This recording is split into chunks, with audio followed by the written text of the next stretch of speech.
It worked. Yo, what's up, dude? Not much. I've never co-hosted before. Oh, I well, get you could. invites to do it a lot, but I've never actually done it. Would it make you feel better if I just said you were the actual host and I was your co-host? No, because we're both co-hosts. Oh, That's like that's quantum how I entangled understand how it particles. works. Perfect. I was just giving my Yeah, whole we're rant wearing the about same color outfit. Remember when somebody said that it was you, me, and Globy. Average Glober, and somebody said we look like the same person just in a different font or Yeah, something like that? it was good. That was Yeah, so funny. well, the three of us, and I think because like he's kind of in the middle of us. Like I'm the most goofy looking, and you're the best looking. Sorry, Globe Man. And like but he fits like almost like the March of Progress. we The March of Progress. we need him in the middle. 'Cause people aren't gonna see you and me and go like others. They're not. They're not gonna think that. But with he's in the middle of us, nobody can tell us apart. It's like a Rorschach test. Okay. Well, I was talking about the universe not being locally real. Obviously, I've They got don't my know anything standard. about that, so Do you want to know about it? I was just giving a whole teaching. I mean, I've heard people talk about it, and it still never makes any sense. My degree is in biology. I'd much rather talk about evolution. Okay. Well, let's talk about evolution. But what you say it doesn't make sense. You understand that's no excuse, right, to not talk about it. It's like a. It's like we should. As you're a No, but I don't scientist, it want means you to. should look into it. Well, no. I don't want to give my opinion about something that I don't understand. Like if one of my students, I have students that like they'll be working on homework and they're like, "Can you help me on this?" And I look and it's like Not calculus. your I'm like, thing. no, I'm not. Okay. Like I recognize the number 8 there, but I'm not going to try to tell you. I'm not going to give Okay. you advice because it just wouldn't be right. But doesn't it? It just okay. So you know that the Nobel Prize was won by Anton Zeilinger and Alan Aspect for them proving that the universe isn't locally real. Yeah, As a they science-minded solved individual, they proved Bell's inequality theorem. mm-hmm. Now, again, as far as like what the implications and all that for that are, I I don't really have much of an opinion on it. I know that you can have like, from what I understand at least, you can have dramatically different interpretations of what the implications for that are based on which like which how do you want to say it, which version of what happens when the wave function collapses you subscribe to, right? And I don't subscribe to one because I don't know anything Okay, about it, so I should that's actually fine. just shut up. So there we go. Okay, well, I think it's interesting, and I don't think it's. I think they want to make it harder than it is. I think fundamentally it makes a lot of sense, and I actually will wrap this up. I was talking to my chat, and you can at least be brought into my craziness, but I think that either we are in a fundamentally material reality or in some sort of other fundamental construct. So fundamental material reality would be atoms, matter. That's fundamental. That's what Einstein believed. And something else being fundamental, consciousness, or what I lean, which is information via consciousness. In this scenario, you would predict to find out that there's something illusory at the very fundamental substrate of this reality that doesn't necessarily adhere to material science, matter only. And to me, this universe not being locally real really strongly points to information being fundamental. And if information is fundamental, then, and I'm sorry, but you caught me in the middle of this rant. I want to button it up anyways. I believe we're in a simulation, something like a simulation. I call it a fully immersive choose your own adventure novel. You ever done a choose your own adventure novel? You remember I those? Way remember too doing young. them in 8th grade, but not since then. So in the choose your own adventure novel, the author predetermines every potential outcome, right? Let's say there's 6 outcomes or 8 outcomes or 20 outcomes, whatever. You go through this door, this happens, you go through this door, that happens. Well, the author would know what you were going to choose because there's a limited amount of options. However, the author doesn't actually know what you're going to choose because you, as the free will observer, are choosing your own route through this thing. And I think this is what this reality is. People struggle, with Calvinism and predetermination and free will. I think God programmed every potential outcome into this reality, And as the observers, we actuate the potentiality through basically observation, decision making, etc. So to me, this like where you get like a blitz and he's like, I don't understand, or like I do, and it's material, and you get somebody else who doesn't. Like, if we are in an information based reality, if we are in the most complicated computer simulation, I don't think it's actually a computer, but it's based on here's the things you can do. What are you going to do? Because you're being tested. Your reality would have these kind of fundamental properties like it's not necessarily locally real and it's waiting on you to interact with it to determine its state. So to me, it's like really exciting stuff and points to confirming my bias. But anyways, Cool. Cool, cool. so evolution sucks. I was trying to get you to. I was, dude. I was gonna try and get you to spit that out. I was close. Don't. I was close. You want the blood of Christ? How dare you try and get me to... Yeah. Well, that's a whole other thing. Okay, so evolution. What do you want to start with? I think it makes okay. How do I say this? Well, I mean, I don't know what your polite. specific issue with it is, so I mean, I don't want to sit up here and lecture on the virtues of evolution, because that could go in literally any direction. But I guess I'm interested in, I don't know, you could just pick whatever gripe you have. Okay. Fundamentally, the idea that natural selection happens, I clearly agree with. I agree with Oh, okay. adaptation and natural selection. But the problem to me, and I'm surprised that you and your ilk just dismiss the idea that selecting something is selecting an existing option. It's not natural creation, it's natural selection. Selecting something that exists. And to me, random mutations creating the necessary improvement in functionality with which whatever organism could select it there's no chance in hell that that's what's happening. So you think that all of the possible variations among a species already exist in its genome, and so natural selection has no creative power? I think that increased functionality is random increased functionality is antithetical to entropy, which governs this reality. Things get more disorganized over time. Things get worse over time. They don't become more complicated, and they don't accidentally gain functionality. Yeah, but that's in a closed system, and Earth and life are open systems. Okay, but the sun doesn't. Are you talking about? You're obviously talking about the sun. Yeah. Other than in the case of DNA. Go ahead. I'm not talking about the sun. The sun is the source of like a constant supply of energy, but I'm not talking about the sun.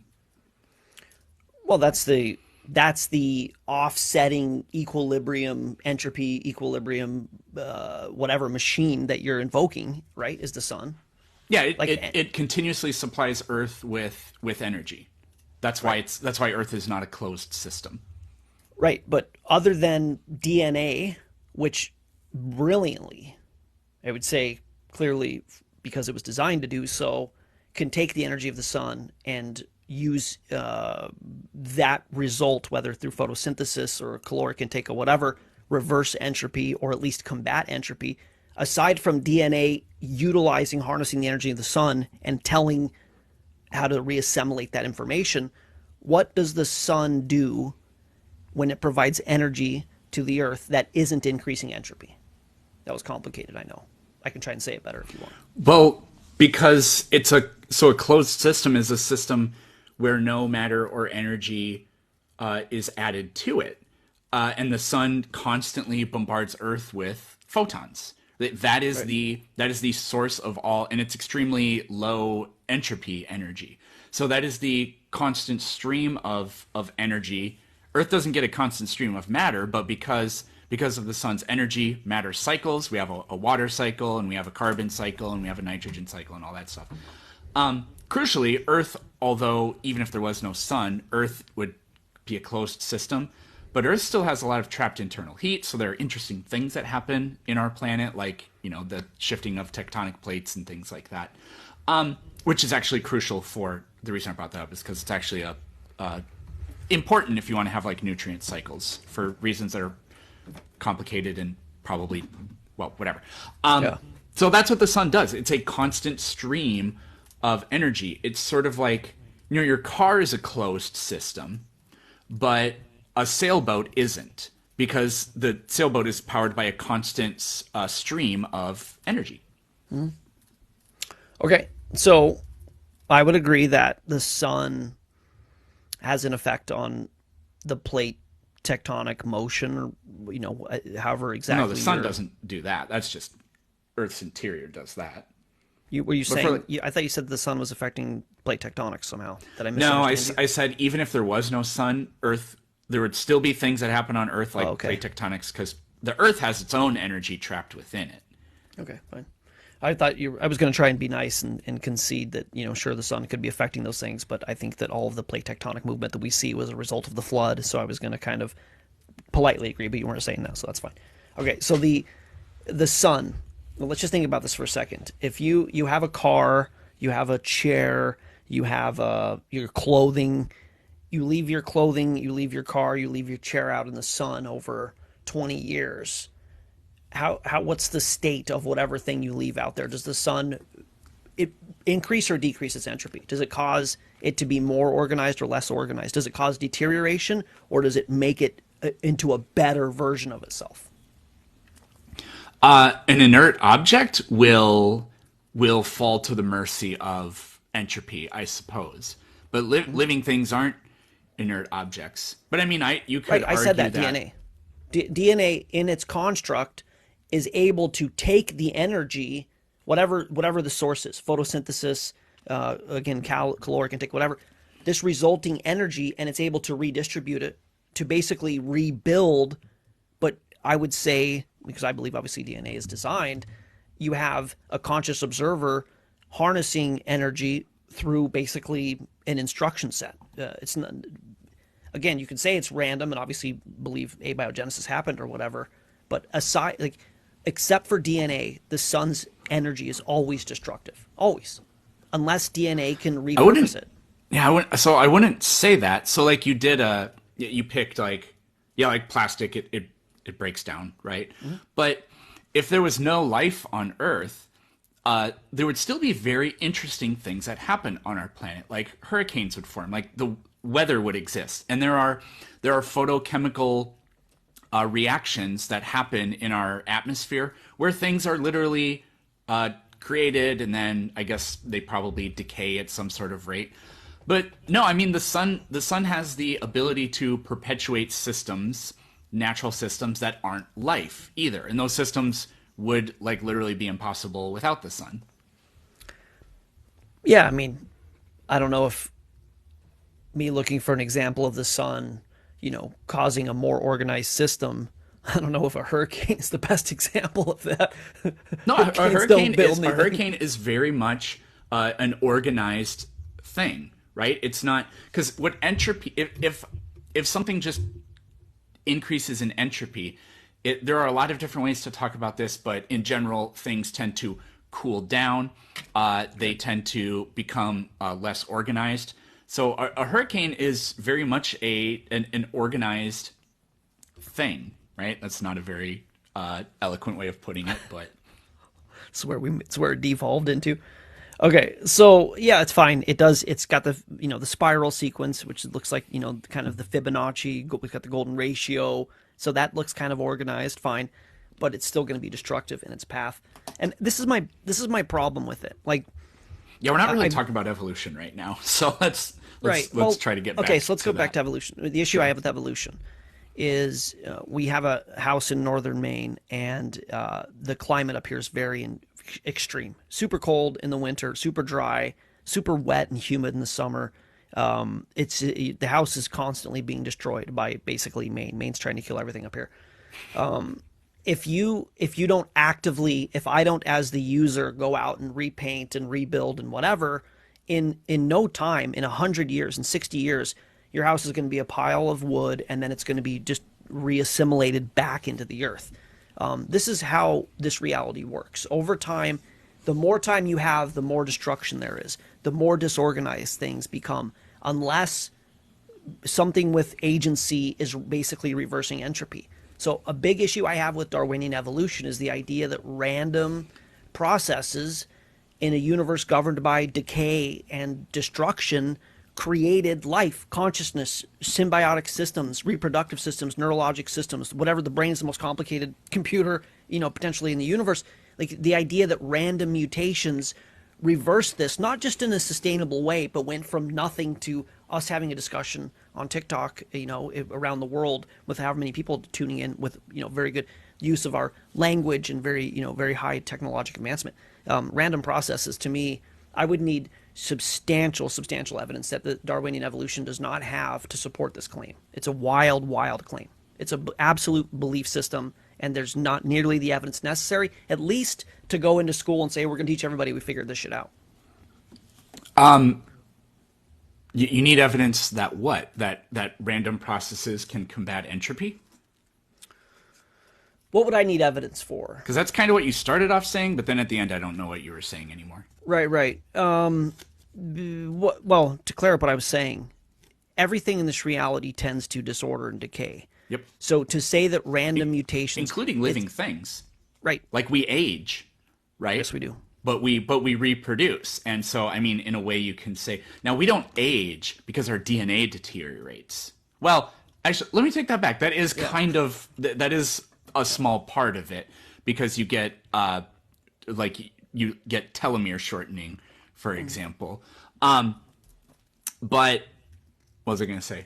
But that's not really that's not the reason why something ages. But sort of, life begins anew when an organism reproduces, right? And obviously, like bacteria don't have telomeres because they have a circular chromosome. So okay. So okay, let me see if I can simplify this. I don't know if I will be able to, but the prediction that I think, if you read the Bible, which is obviously, I believe it's the Word of God, the prediction that you would make is that God created a fully mature universe at the get-go in Genesis. He created fully, functioning humans with no mutations. Adam would have been the most perfect genetic specimen that we'd ever seen.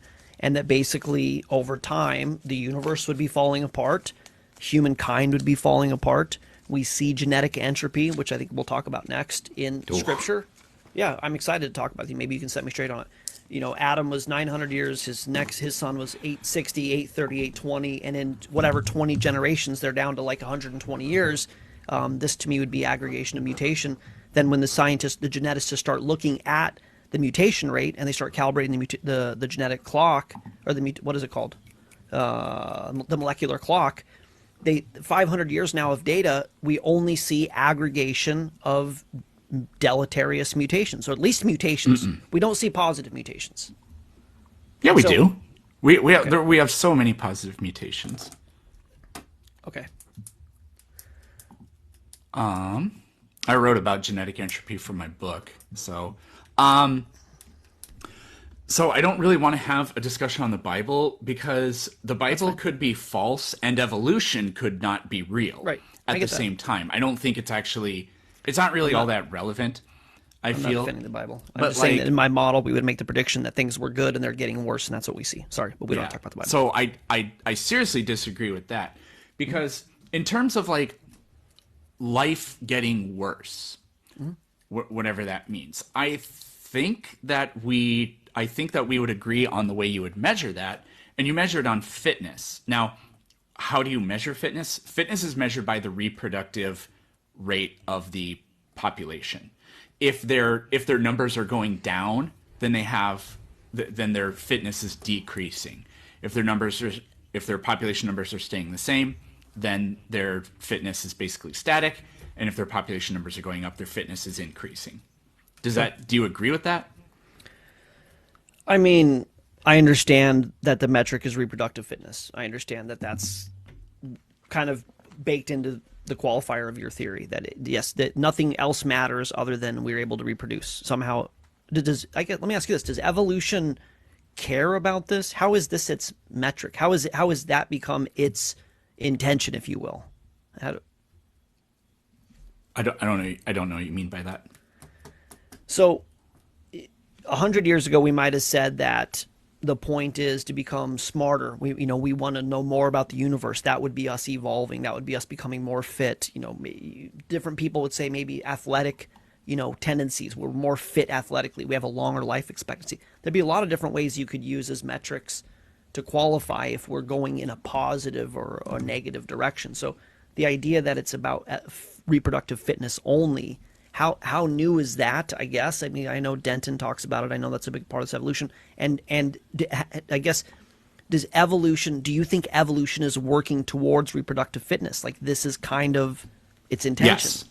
Because that's the only thing that natural selection really can do is that. Now it's possible that the population it's possible that the environment, the conditions just suck so much that the organism goes extinct. I mean, that happens all the time.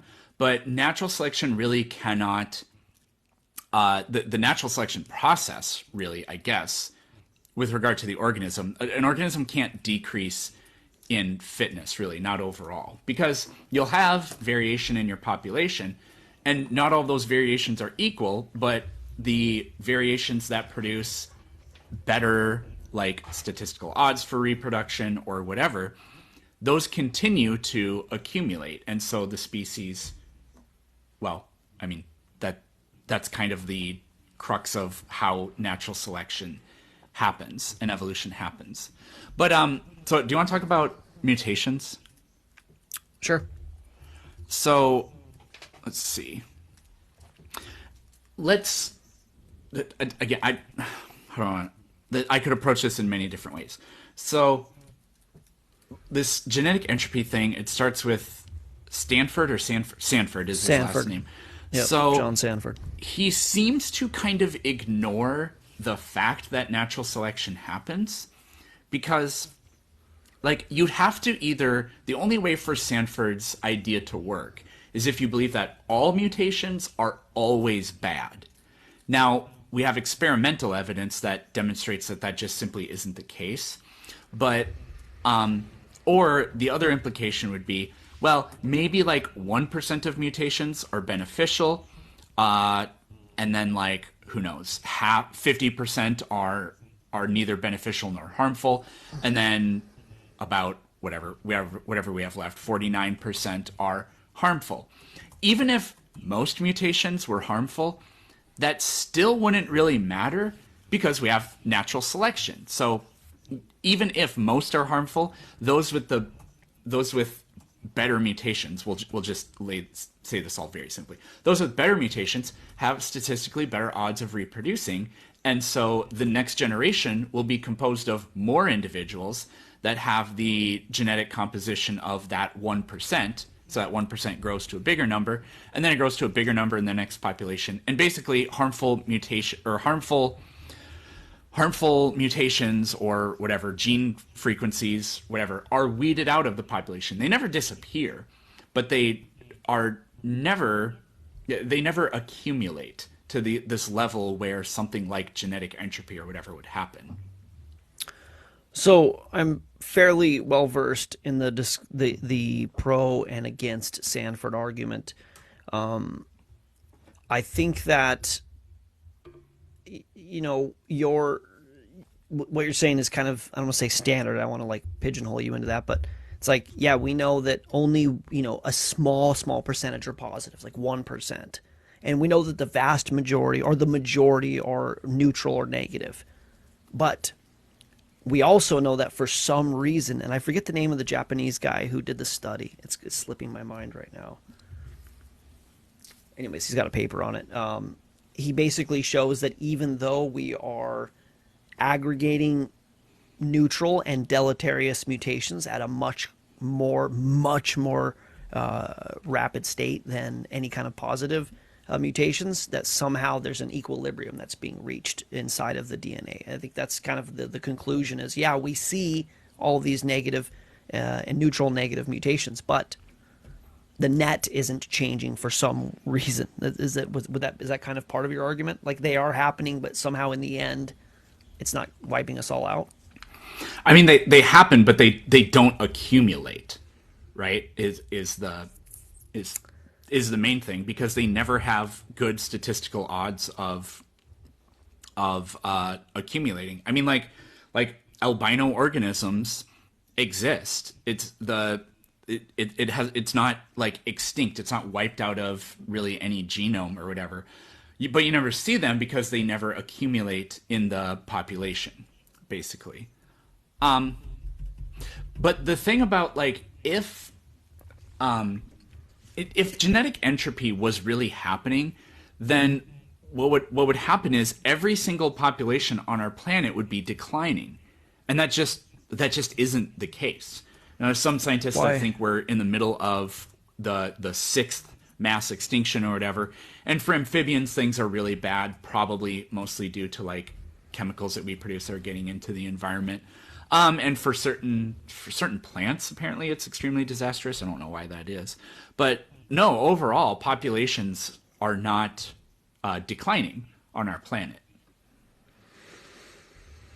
To the Okay. to the I, extent that any of them are, quite a lot of it can be described by like obviously like human intervention, I guess, right. because we're destroying lots of environments and adding a lot of carbon to the oceans.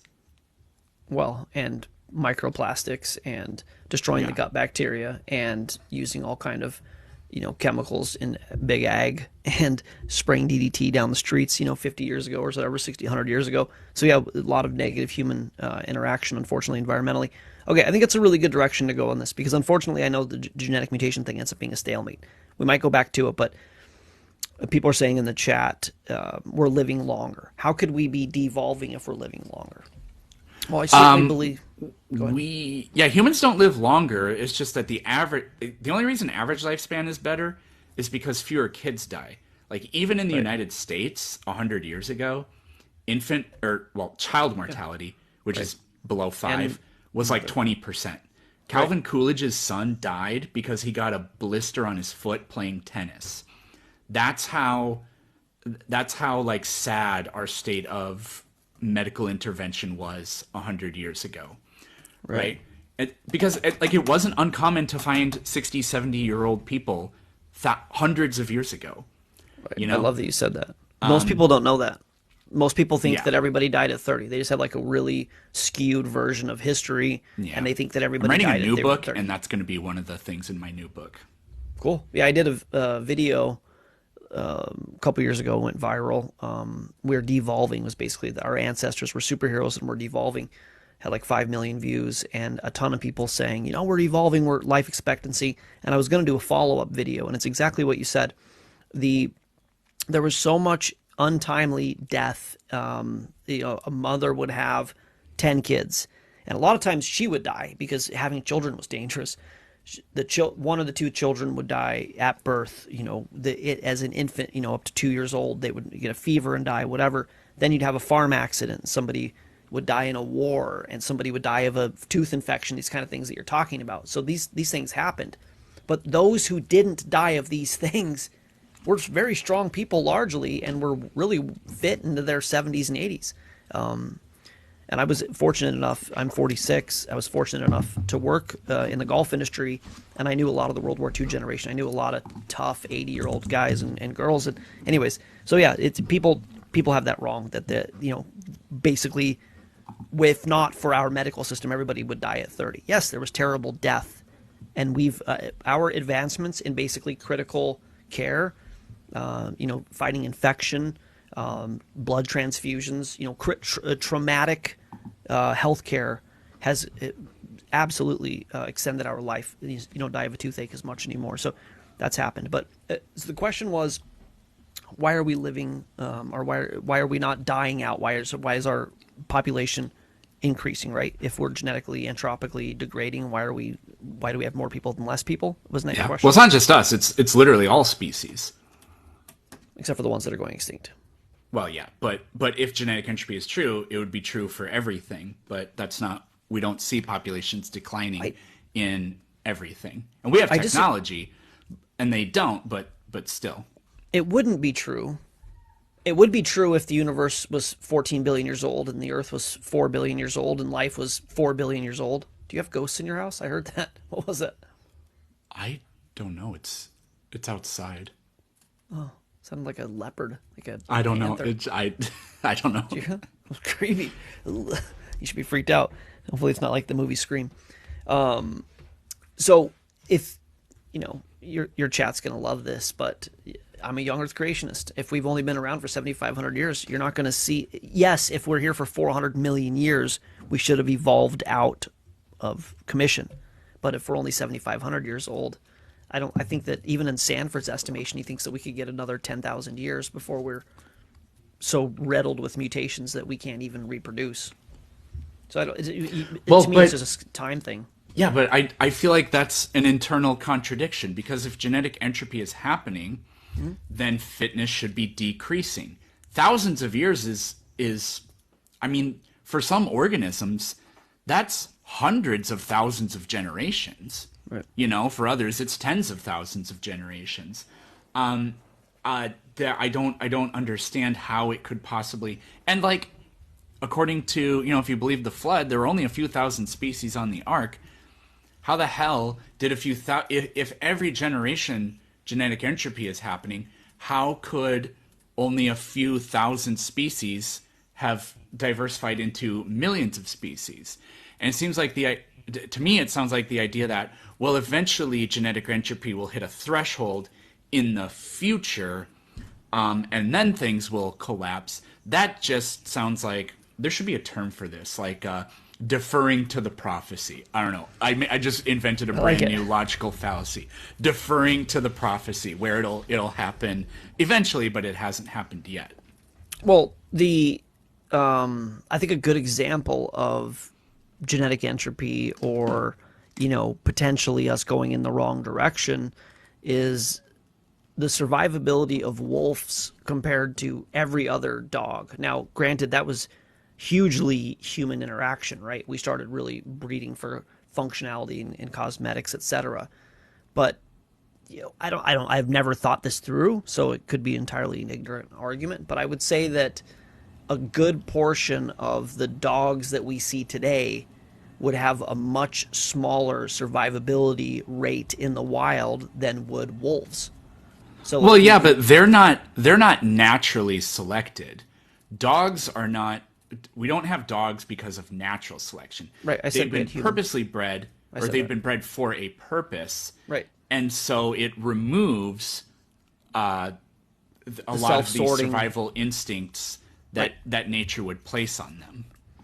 I agree. I prefaced it by saying I know that humans have been involved and have kind of they've certainly guided dogs more than any other species, but you still see a scenario in a very short amount of time where a pug, a chihuahua, a boxer, a poodle, they're this is a mutation aggregation situation. Like that to me, that's an evidence of genetic entropy. Now, it's a small scale version. I understand it's one species and it's human influenced, but this is what actually aggregating mutations looks like, is at some point a non-functioning something that can't live in the wild.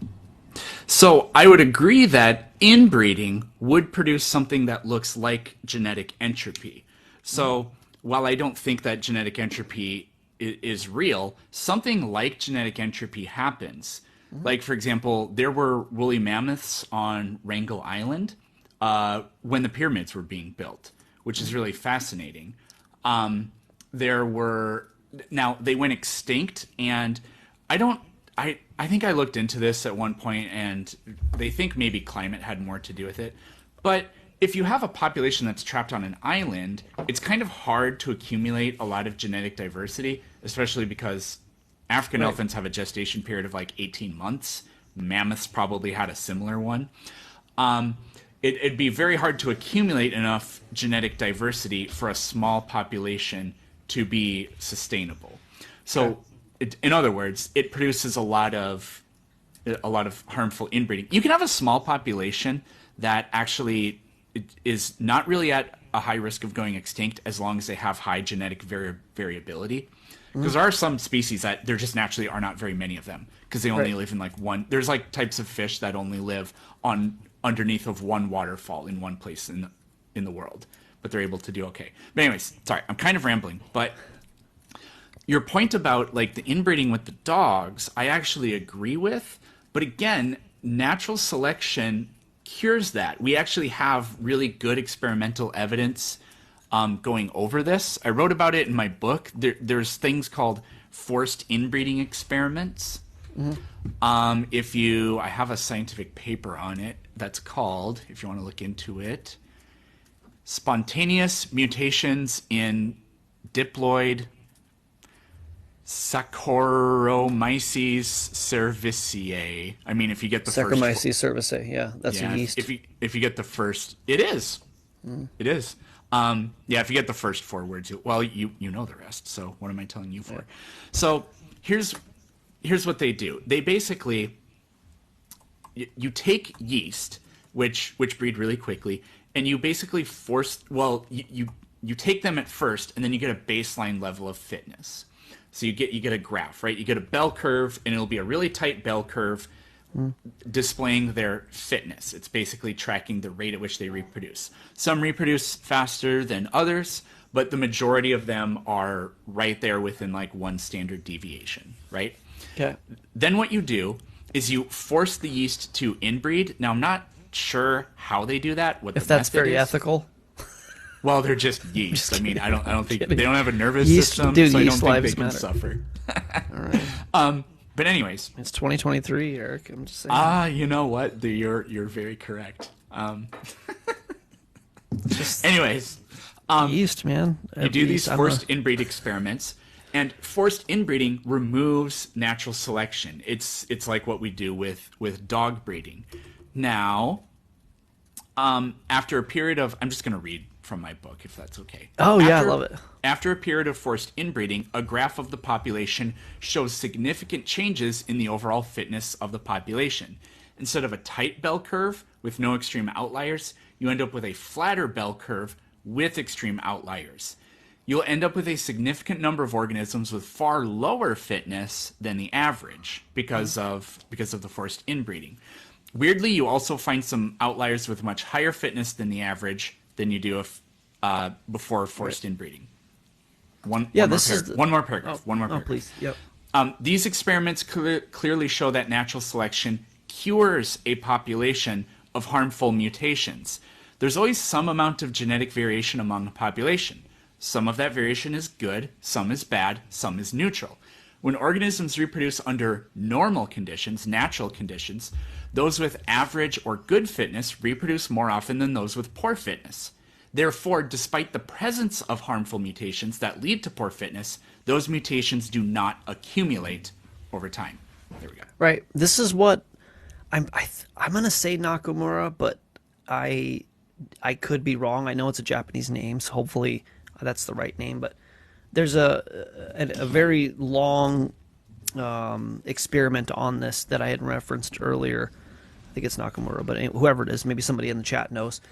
But they're seeing the same thing, what you just said with this yeast population, which is mutations are aggregating and mostly deleterious, neutral to deleterious, but fitness is there's an equilibrizing, of fitness. It's not just diving straight off.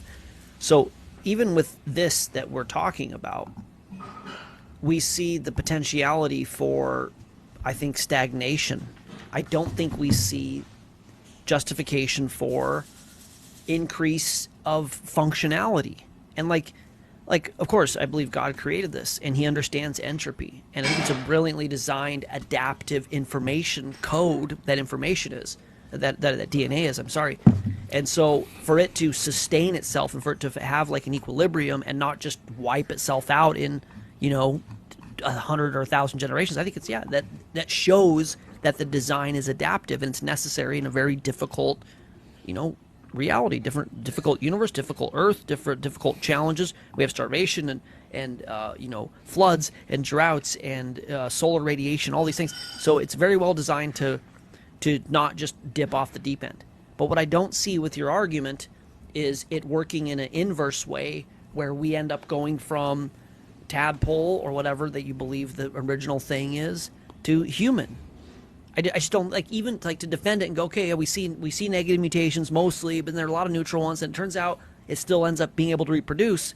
Well, that doesn't end up, to me, evolving flight or sight or Sure. the brain. Well, I mean, a I small just scale experiment isn't going to produce results. I mean, like, funny enough, if we somehow saw an organism in a very short amount of time start giving birth to organisms that can fly, that would count against evolution, right, because evolution doesn't propose that something like that can happen in right. that amount of time, right?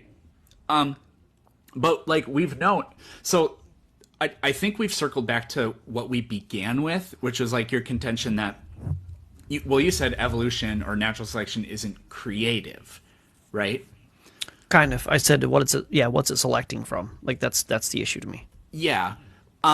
But like, so the way this would work is, and I wrote about this in my book too. I'll do a Everybody just buy Eric's book. yeah. Well, it's not out yet, but yes, you Okay. should Well, when it eventually. comes out. We've known for a long time that genes get duplicated. So, for example, these guys, Brown et al., they're multiple authors. So they grew yeast in a sugar limited environment, and after 450 generations, genes controlling for the transport of sugars were duplicated several times. So this allowed the yeast to be more efficient and increase their fitness. Now, typically, what people retort with is, yeah, but that's just a duplication of information that already exists, right? Transcription, right? But if we know mutations can happen, then a gene that gets duplicated can mutate to the point where one of those copies can begin to take on a slightly different form. And this would happen many different times. And it's how gradually different features would arise. So, like, for example, there's a type of fern that has like 12,000 chromosomes. It has like the most preposterously large genome of any organism on the planet. And there's no, like, why would that happen? Well, because genes can get duplicated over time. Like, it's a thing that happens. Humans have multiple copies of some genes. Yeah. Okay. So,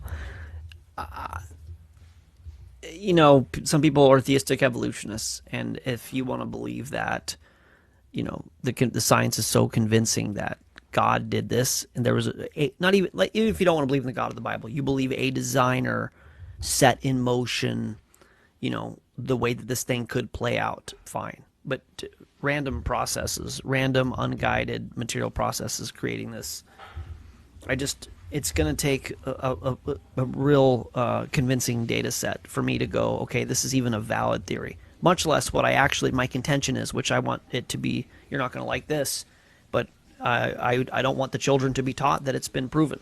I want there to be more transparency. Hey, this is a good theory. The Big Bang was a good theory. Hey, we had a good theory, then it turned out we were wrong. Fine. But it was a theory, and I put Darwinian evolution in the same boat. There's too many problems. Abiogenesis, the idea of this is a simple thing, but how do you justify? I guess I would ask you this: how do you justify? But you seeds? believe natural selection happens. I do. Yeah, Well, that's what we teach. kind of. Well, I mean, there are different implications for it. Like that life is ancient and that species change. But I mean, we would have to, like, even in your worldview, we would teach natural selection. Right, adaptation's a thing. Yeah, I'm fine with that. But the phylogenetic tree and 400 million years ago this and 200 million years ago and whatever, all that stuff. Just at least be transparent. We believe this shit. Like, hey, we think it's this way, or we want it to be this way. whatever you'd want to say. But like, with my channel right now, I know we don't catch up on each other's content, but I just posted a video of the discovery of paleontologist Paul Sereno in Niger, where he found dinosaurs and humans in the same layer of strata. And it's obviously people are loving it because they say it's not the same layer of strata, and he's not saying it's the same layer of strata. He's a evolutionary advocate and very secular academic, but they're within 30 miles of each other, and there's dinosaurs sticking out of the ground, dinosaur fossils sticking out of the ground, and humans actually just a little bit subsurface in the same area. The soft tissues in the dinosaur bones. It's a big deal, dude. I know we've talked about it, and you just want to dismiss it. There shouldn't be soft tissues in dinosaur bones. There shouldn't be dinosaurs peeking out of the There should be surface. soft tissue in all dinosaur bones, but there isn't if they're only a few thousand years old. I'm fairly certain that if you do the treatment that Mary Schweitzer's done, I can't confirm this, but there is soft tissue in all dinosaur bones. I'm pretty sure that's where we're at with it. If you Well, have to dissolve away it with the acid. I mean, but Schweitzer didn't even actually find soft tissue. They placed the bones in acid for days, and then when they rehydrated it, it was flexible. That's really different than saying the actual soft tissue was there. I mean, that's I don't know. That's kind of like saying beef jerky has a blood supply to me, except I think it's a little bit more extreme. But No, it's just that's certainly marginalizing what they've actually discovered. I mean, and I understand why. Like, basically, the soft tissue in the dinosaur bones is one of a handful of things that's blowing some huge holes in this theory, and I understand why science isn't touching it. But Jack Horner, I have him in a TED Talk right here. But I can show you. scientists discovered it, and they openly talk about it. They don't openly talk about it. Yeah, they do. Do you guys? Is it in any of your curriculum? I don't think so, but paleontology isn't really in any of the curriculum except for like just the very basics of how does a fossil form, and then what is the principle of fossil succession, I guess, is in there. But anyways. So I just want to catch you up on this really quickly. This is Jack Horner in a TED Talk. It's like 2-minute sound clip. I can show you the video too, but we can't marginalize what they actually found. We all know that bones are fossilized. Let me turn my camera around. And so if you dump it into acid, there shouldn't be anything left. But there was something left. There were blood vessels left. There were flexible, clear blood vessels. And so here was the first soft tissues from a dinosaur. It was extraordinary.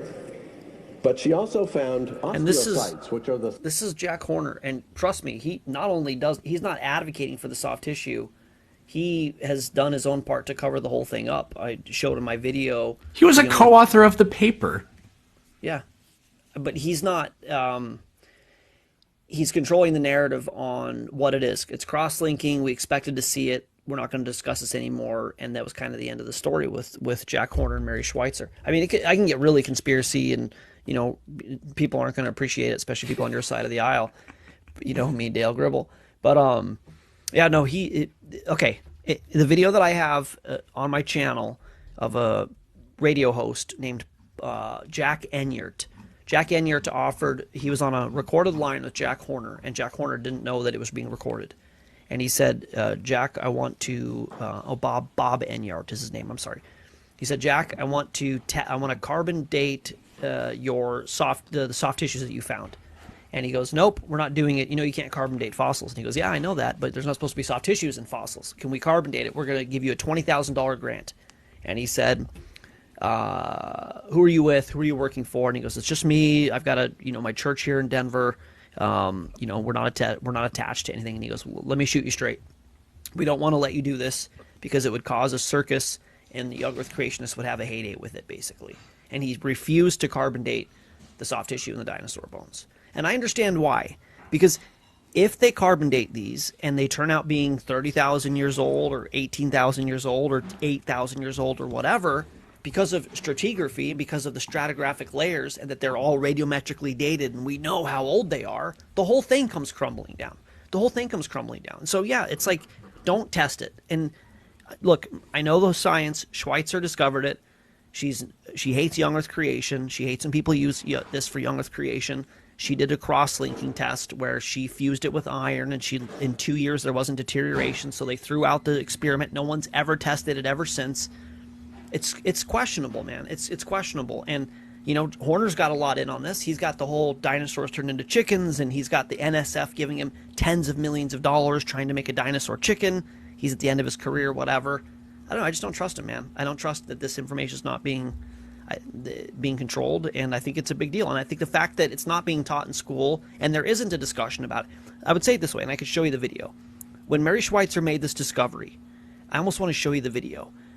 She wasn't excited. She had just made potentially the greatest discovery in paleontologic history, And she didn't go, Eureka, I figured it out.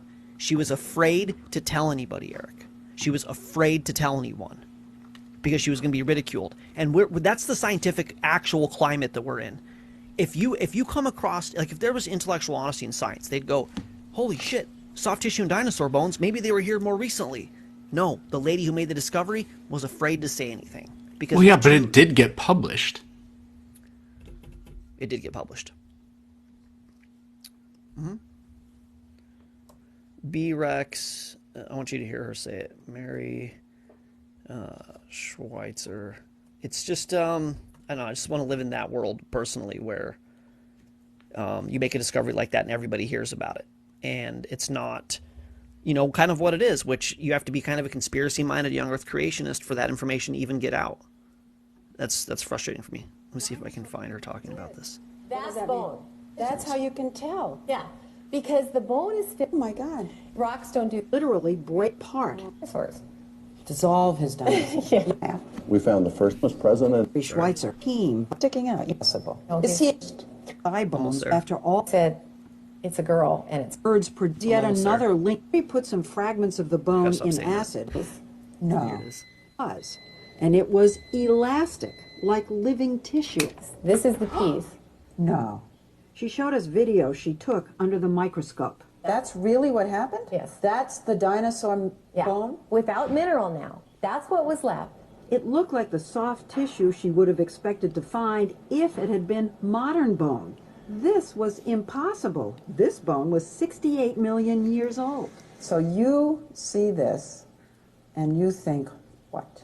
You I didn't want to tell anybody. You'd be ridiculed, Yes. right?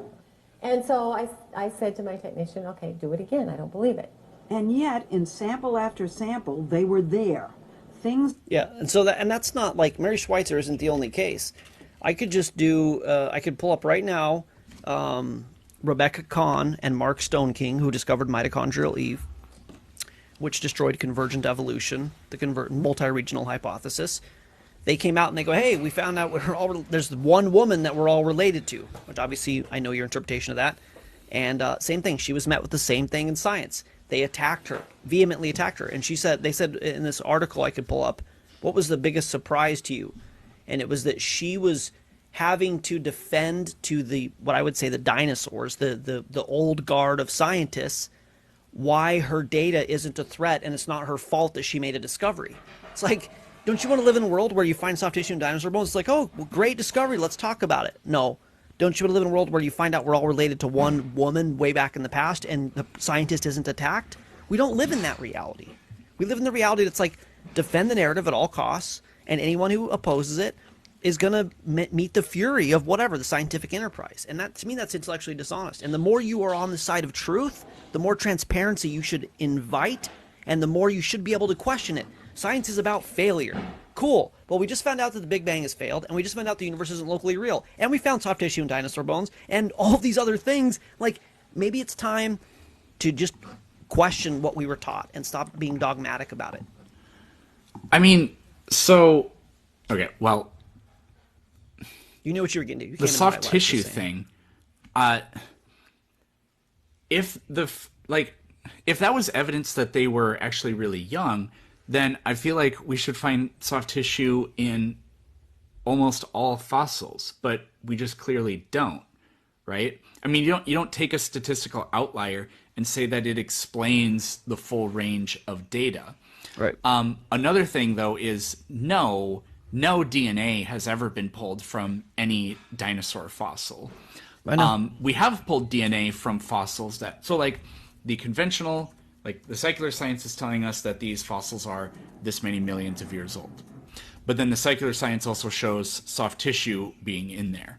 So the secular science proves that the secular science has been debunked. Well, hold on, because secular science has also told us that some fossils that are, merely tens of thousands of years old, we can get DNA out of those. But never, ever, ever out of any dinosaur fossils, right? Right. I don't think that, like, this soft tissue it's like elastic tissue and cartilage and stuff like that. But they're not finding, like, DNA or blood or anything like that. I feel like we should be finding that, and we're not in any. So the DNA thing, I mean, it's really interesting the way science addresses what you just mentioned. They say it can't last more than 1,000 years or 5,000 years. It depends on who you talk to. But there's a scientist in Greenland who, if you don't know this, both Greenland and Antarctica at one point were tropical. I'm sure you know this, were tropical environments. And this scientist in Greenland is harvesting DNA out of the soil that he says is millions of years old. So it just depends on who you talk to about what DNA we can and we can't get. I don't know particularly. But I did just look up soft tissues and other fossils, and they found Zhang and his team in Quinjiang, along the banks of the Dashui River, have found a bunch of soft tissues in, what did they find here? What are they in? Remarkable, and how dramatically it opens up another unique window. Some sort of sea creatures that are supposed to be 60 million years old, and they have soft tissues in them. So it's whatever this Quinjiang biota is 10 million years older than the Burgess Shale, and they found a bunch of stuff. Metazoans, multicellular animals are finding soft tissues. There's a bunch of those kind of I think they're finding. I don't think they knew really what to look for with it, and I think that they're finding them in a lot of older things. So the paradigm's just being rewritten. Nobody's considering that maybe they were here more recently. They're just saying that the material survived longer than they thought. But then you've got soft tissue isn't a dating technique. I mean, if you want to say that this is evidence of that, then okay, but you need to actually find a dating method, and none of our dating methods support the idea that any of these fossils are young at all. My understanding is that they will not carbon date the soft tissues found in the dinosaur fossils. They will not do it. It doesn't have a half-life that can get you to how old they are. Like, you don't have to carbon date it. We can date it with some other method, and those methods reliably tell us that they're many millions of years old.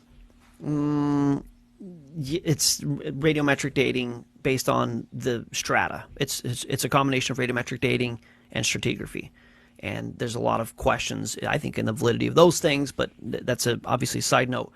But you can't date the bone because you don't have radioactive material. This isn't, uranium or something, zircon. Yeah, you have to date like nearby things. If you find it's underneath some volcanic material, you can date that, and if it's above other volcanic material, you can date that. Then that tells us, well, it formed after this but before that, and that's where we narrow our timelines. Right. Well, that's the idea. It's the stratigraphic, it's a geologic column. This area is this old, this area is this old, this area is this old. We know that this uranium decay rate is steady. We know what the original parent-to-daughter ratio is. We have our numbers, so we have these. Fine. Then why is a dinosaur that's supposed to be 170 million years old sticking out of the surface? Well, because of erosion. That's what the answer. But because it came out of the ground and then it eroded. Okay? Then if that area eroded out, and in some parts of the world, fossils can stick out of the ground because the strata uplifts and then blows away, but in other places, the strata doesn't do that, and if the theory is that over time we get more layers of strata, so the deeper something is, the older it is, but then at the same time, you can have something that's 200 million years old at the surface, it's basically just whatever fucking date they want. It's just whatever. Like, it can be at the surface, or it can be 100 feet, or it can be 200 feet. It doesn't matter. It's not dated based off of how close to the surface it is, though. It's dated based off of, radiometric techniques. It's dated off of assumptions. It's dating games. The only way we can do science is to make an assumption. A hypothesis is an assumption, and then it's tested scientifically. And most hypotheses are proven false. The ones that produce reliable, accurate results are the ones that are said to be scientifically sound. Right. And I agree with that. And I think look, I'll be really critical. We're in the dark ages of science. I'm convinced of it. That, we make fun of people 500 years ago, we thought the world was flat. And we thought that, if people and I'm not a flat earther, so I like legitimately think it's fun. They should think that. They think that today is a whole other conversation. I digress. But oh yeah, it's the sickness is in the blood. If we bleed them, they'll be fine. And we had all these ideas, and we look back and we go, why would they believe that? They're going to look back at this time in 2550 and be like, what the hell were they doing? They believed this and this and that. And then it's going to be like, oh yeah, it turns out we were in a scientific technocracy that you couldn't question. And if you questioned them, they just silenced you and they shut you up, and you couldn't get money. You couldn't. So you could if you wanted to be in science, you would just do what they wanted you to do, and you could have a nice, comfortable job. And it's like, wow, that's weird. It was like a tyranny. It's like, yeah. So hopefully we're not in this tyranny and we crawl out of it. But yeah, I man. hope not too. Okay, I want to make a deal with you. Let's start a match, and then when the match is over, I just want to go back to my own stream and see if there are some people that I can talk to. Sound like I've fun? never done a match. How do you do a match? You literally just click a button there. I just I'm did it. accepting So it. it's like a gift match or something like that. I don't know. Sweet. I've never done this So before. let's see. What do I do? How many people Do are I watching dance? your stream? I only have 225. 275. Oh man. Well, Got you. that's not You- totally fair, but we'll see what happens anyway. Sorry, guys. I guess something happens here with this match. I don't. Wait, I don't know how this works. Does yeah, the my fact people that are the broke. slider's more on your side mean you're winning? No, you're kicking my ass. Yeah. Oh, that's what that means. Because I was like, because it's on funny your that I'm red side, and you're but it blue. starts on my side. No, dude, we're just poor Christian folk over here. We're not academics, We're the working class. Christians are more charitable than other groups, though. I'm pretty sure there's good data for that. In theory, we are. Yeah, no, it's all good, you guys. I think we're gonna let Peterson. You guys keep your pennies, keep your dollars. Let Peterson win it. Well, Yeah, we still got 4 more minutes though, so Oh, we gotta really? do something for. We gotta do something for 4 more minutes. Thanks for that, you guys. What's new? Thanks. We have like an awkward conversation. I'm working on a video. Doing. What about you? In 1 month and 3 days, I get married. What's up? this You got to tell thing. me about this. Oh, thank She's you a guys for girl. the gifts. Thank you. I don't know. what I else do you cut wanna out. know. Did you say you were dating somebody? Is that what happened? No, I said I'm getting married in a month. Oh, and she's a girl. Yeah. See, you said tell the me reason- more, so I was like, see, now you're winning Thank you, by guys. a lot. I know. Don't stop. You What guys. happened? I appreciate- Did somebody I give don't you a know. galaxy or something? Yeah. Thank you for the gifts, you guys. Thank you for the galaxy. I don't know. That's a lot. Times Okay. 2 keep gift your points monies. starting soon. Oh, I think your team strategically waited for the gift. Oh, there we Yeah, go. See that early. Oh, you guys keep your money. So I didn't hear you say you're getting married because my microphone shit out. So congratulations. That's awesome. Thank you. And the book. Tell me about the book.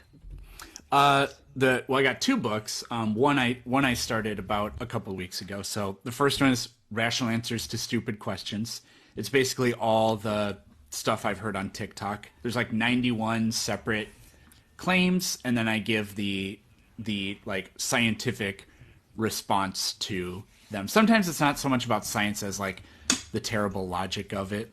So, I mean, you'd probably think the flat earth section is funny, but you probably wouldn't like all the other sections. I'm sure.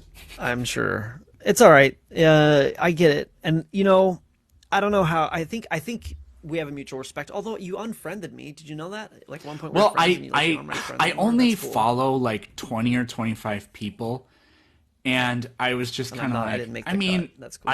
Thanks. I like talking to VOR, but I don't watch your videos in order to like make reactions to them. So I was like, there's not much point in following.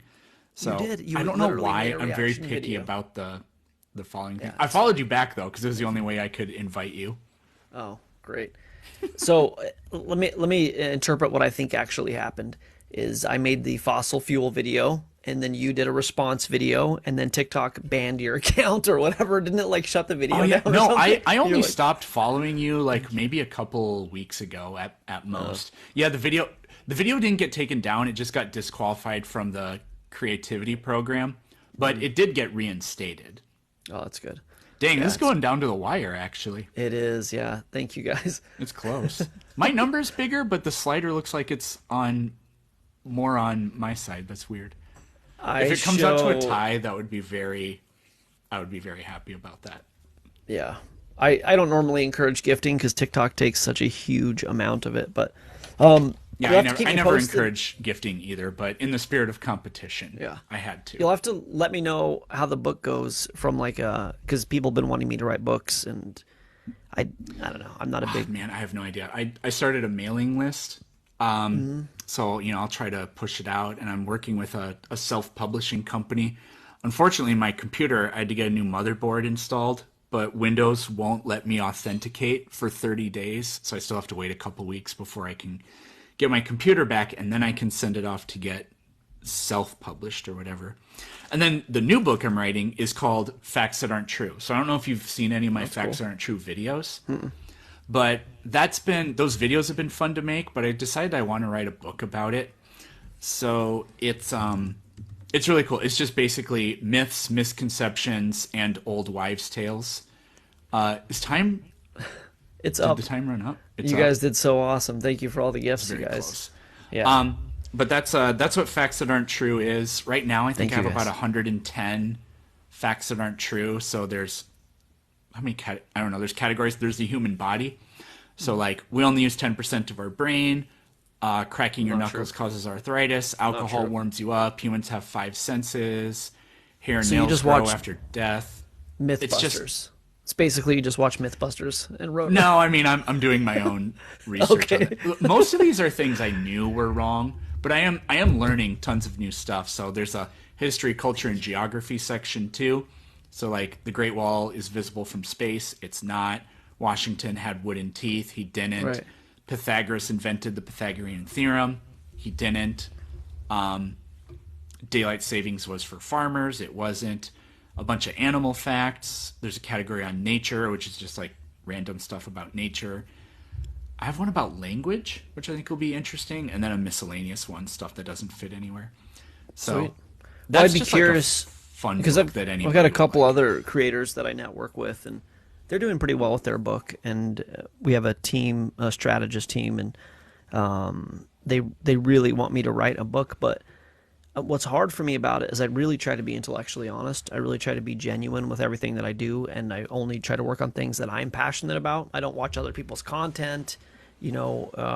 Everything's like either proprietary or something that I'm really, focused on. And I'm not a big reader. I have dyslexia, and reading was never like fun for me. And so, live, like either podcasts or videos, these things to me, it's the multimedia way to get the information out. And of course I write scripting and stuff for some of the longer form videos, but I just don't know if the value's there. And actually my wife is kind of helping me ghostwrite it.